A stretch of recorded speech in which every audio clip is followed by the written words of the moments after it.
Okay, so you ever feel like your brain's just, I don't know, buffering? Like when you're trying to speak English, Hmm.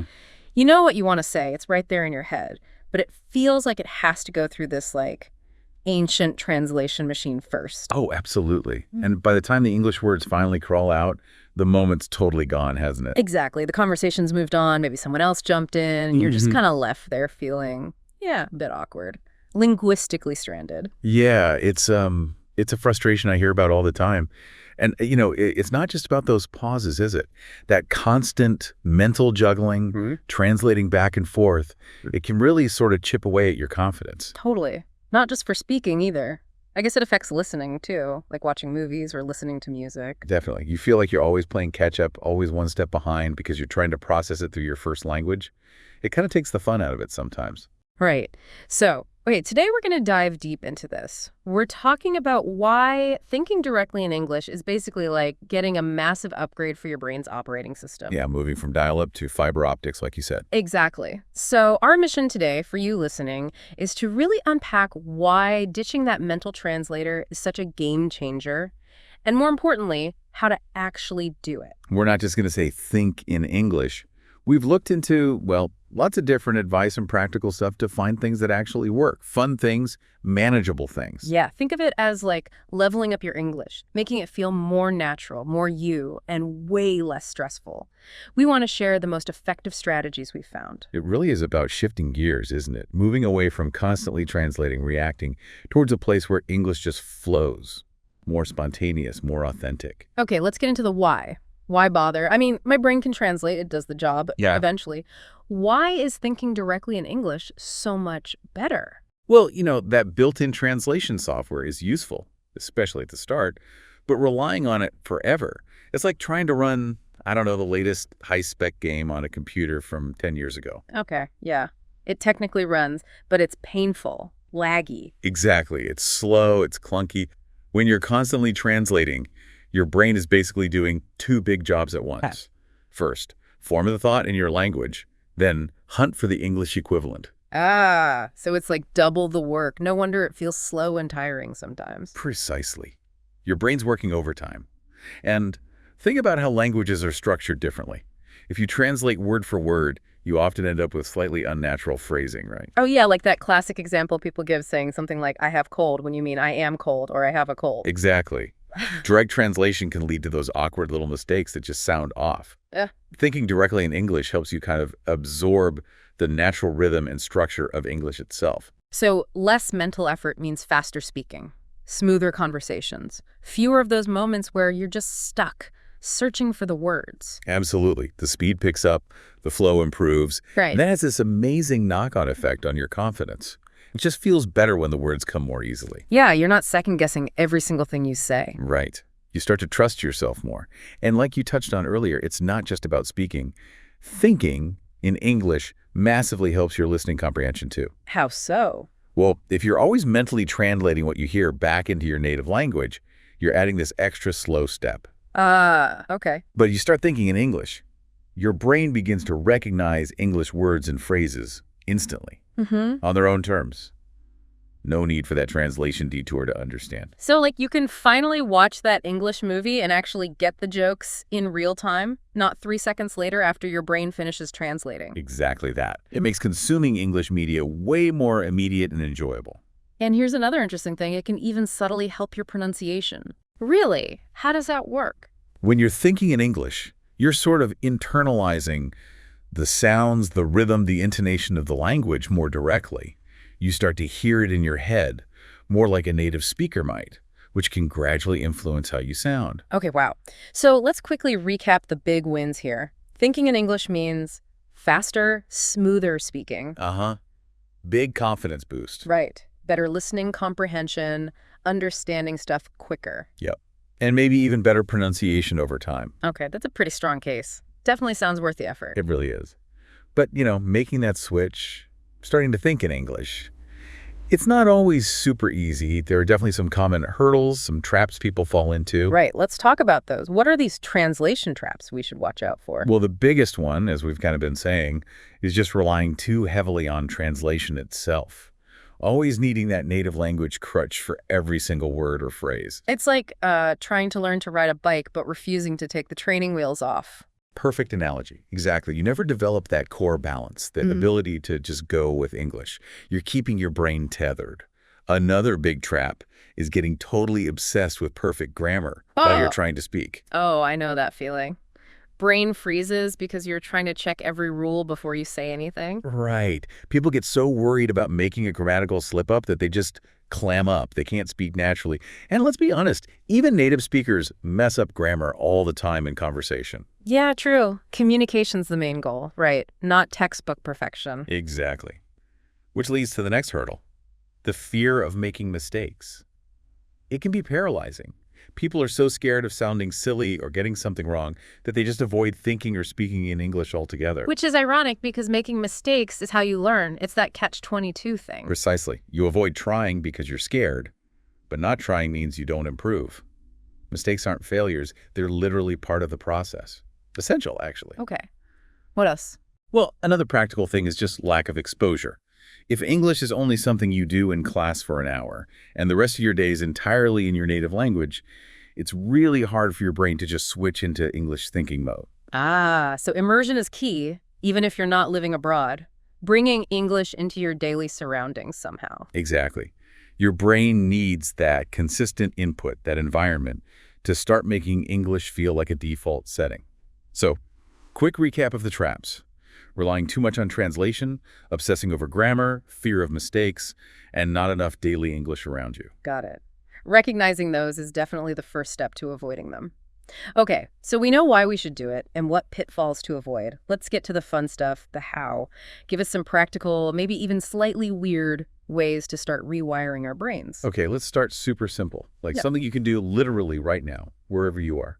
Mentally label stuff around you, in English. Just look at things and think the English word, like chair, window, phone. Exactly. Sounds almost too easy, right? But it starts associating objects directly with their English names, bypassing translation. And then, level 2, add simple action. Okay. So instead of just thinking coffee cup, think, I am drinking from my coffee cup. Right. Or, I see my keys. Just linking the noun with a simple verb of context. Okay. Moving from just naming to, like, mini descriptions. I like that. It's manageable. What's next? Okay, this one might feel a bit odd initially, but trust me, it works wonders. Start having little chats with yourself in English. Uh-oh. Talking to myself, people might think I've lost it. No. You can do it silently in your head or quietly out loud when you're alone, like when you're getting ready or making food. Yeah, okay. So just narrating my life internally. Like, okay, now I need to find my keys. Gosh, it's raining again today. Stuff like that. Exactly. The brilliant thing is there's absolutely zero pressure, no audience. You can stumble, make mistakes. Nobody cares. It's just for your brain's workout.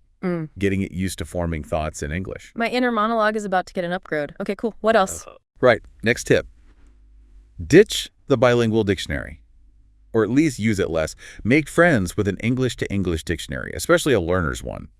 Okay. Why is that better? Isn't the point to find out what a word means in my language? Well, yes, but an English-to-English dictionary forces your brain to stay within English. It explains the word using other English words. So instead of seeing happy, feliz, or whatever, you might see happy feeling or showing pleasure or contentment. You're getting the definition, maybe example sentences, all in English. So it builds connections inside the English language in your brain rather than constantly jumping back to your native language. Precisely. It creates a richer web of understanding within English. Learners' dictionaries are great because they use simpler English in the definitions, making it even more helpful. Plus, you often learn related words in the process. That actually makes a ton of sense. Okay, keep them coming. All right, next one. Think in simple sentences first. Don't try to build massive, complicated thoughts in English straight away. That's overwhelming. Yeah, I can see that being intimidating. Start small. Instead of thinking, considering the fact that I have an exam tomorrow, it would probably be advisable for me to commence studying immediately. Just think, I have an exam. I need to study now. Break it down, like building with simple Lego bricks first. Exactly. Short, clear thoughts. I'm hungry, need vegetables, go to the shop. As you get comfortable with those, you'll naturally start linking them into more complex ideas later on. It builds a foundation. Okay, simple sentences. Got it. What about that inner voice thing? Yeah, actively develop that inner English voice. Yeah. Try to make your default internal chatter happen in English, even just sometimes, like when you're planning something. So instead of automatically thinking about my schedule in my first language, consciously switch. Okay, first class is at 9, then I have that meeting, need lunch after that. Exactly. Or just ask yourself little questions in English during the day. What should I do next? How am I feeling right now? Am I thirsty? It makes English thinking feel more automatic over time. Like having a little English buddy in your head who is actually just you. Kind of. And finally, probably the most fun one, immerse yourself playfully. Make English part of your enjoyable downtime, not just study time. So like music, movies, that kind of stuff. Yeah. Listen to English songs and really listen to the lyrics. Mm. Watch videos, TV shows, streamers you like in English. Read articles, blogs, even comics about things you're genuinely interested in. Make it fun, not a chore. Flood your brain with enjoyable English input. Exactly. The more you surround yourself with it naturally, the more your brain just starts to absorb it and think in it without you even forcing it so hard. These are great, honestly. They feel doable, but Yeah. how do we make them stick? Turn them from good ideas into actual daily habits. That's always the hard part, isn't it? It really is. Consistency is everything. The key is to weave these things into your existing routine. Don't try to add like a massive 2-hour think in English block to your day. Okay, so small integrations, like what? Well, try starting and ending your day with a tiny bit of English thought. When you first wake up, maybe just lie there for a minute and think about the first couple of things you need to do. In English, okay, get up, brush teeth, make coffee. Simple. And before you go to sleep, take maybe 2 minutes to just quickly review your day in your head, again in English. What went well? Learned that new thing? Saw my friends? Just brief thoughts? Gently easing the brain into and out of English mode. I like that. Another powerful thing. Set a specific time each day, even just 15 or 20 minutes, as your no translation zone. Ooh, like a protected time. Yeah. During that period, you make a conscious effort only to think in English. If your brain slips back into translation mode, just gently guide it back. It's like a focused workout for your English brain. A mental English only bubble. Could be challenging, but sounds effective. And remember talking to yourself.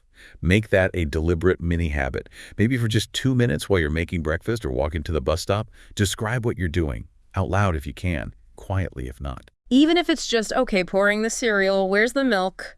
Yeah. Ah, there it is. Exactly. Doesn't matter how mundane it is. The point is actively forming English sentences about your immediate reality. Also, try linking English thinking to other routine activities. Like? Cooking. Think about the ingredients, the steps in English. Yeah. Commuting. Mentally describe the people or buildings you see in English. Exercising. Think about how your body feels or the weather in English. Finding those little everyday moments and hijacking them for English practice. Sneaky. It is. And finally, consider keeping a super simple English journal. Doesn't have to be fancy.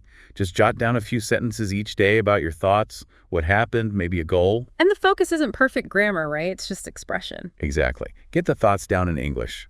It also gives you something amazing to look back on later to actually see your progress. Okay, so it's all about these small, consistent actions woven into daily life, not giant, intimidating tasks. That's the sustainable way to do it. But it's important to be realistic. It won't always feel easy. There will definitely be bumps in the road. Right. Let's anticipate those. What are the common struggles people face when they start trying this, and how can they push through? Okay, probably the number one initial hurdle is just habit. Yeah. Your brain is so used to defaulting to your native language, right? So that conscious effort to switch to English feels effortful, unnatural at first. Yeah, that automatic translation kicks in before you even realize it. Exactly. The key here is patience. Seriously. Don't get frustrated with yourself. When you notice you've slipped back, just gently redirect. Start really small. Maybe just focus on thinking single English words or short phrases first. And that English to English dictionary we mentioned, keep it handy. It helps you stay in the English zone when looking things up. So be kind to your brain, basically. It's learning a new trick. Don't expect it to be perfect right away. Absolutely. Another big frustration is hitting a vocabulary wall. You know exactly the idea you want to express, but this specific English word just isn't there. It's so tempting to just give up and think the word in your native language. Totally. What's the better way? Try to describe it. Use the English you do know to talk around the word you don't. If you can't think of fridge, maybe you think, the cold box for food in the kitchen. Ah, circumlocution. Using other words to explain it, that keeps you thinking in English, Yep, doesn't it? exactly. It's a great strategy. It keeps the English gears turning instead of hitting a dead end. And finally, a really common feeling is just feeling like you're not getting anywhere. Progress feels slow. Maybe you get demotivated. Yeah, if you're putting in the effort but don't feel like you're suddenly fluent, it's easy to think, what's the point? That's why finding ways to notice your progress is crucial. That journal helps. Maybe even record yourself speaking briefly once a month. When you listen back later, you will hear improvements, even if they felt tiny day to day. So tracking helps combat that feeling of stagnation. Definitely. Yeah. Celebrate the small wins. Did you manage to think only in English for your whole 15-minute no translation zone? Yeah. Awesome. Did you describe a word you didn't know? Brilliant. Be patient, be persistent. It really is a journey. It sounds like a marathon, not a sprint, for sure, but the finish line, being able to just think in English, sounds pretty amazing. It truly is. It unlocks so much. Okay, so let's wrap this up. The main message here seems to be, yes, shifting your brain to think in English takes effort. It's a process, but it's absolutely doable and incredibly rewarding. Right. And the way to do it isn't some magic bullet. It's about consistent practice with these kinds of techniques. So key takeaways for everyone listening. Start small, don't try to do everything at once, be consistent, weave it into your daily routine. And crucially, don't be afraid of mistakes, they're actually helping you. Couldn't have said it better myself. It's about retraining those mental pathways bit by bit. All right, so here's a little challenge, a question for you to think about right now. What's just one fun, easy trick or habit we talked about today that you're actually going to try? Like starting today or tomorrow? Yeah, just pick one thing. Maybe it's labeling objects during breakfast. Maybe it's trying that 2-minute self-talk while walking. Maybe switching your dictionary app settings.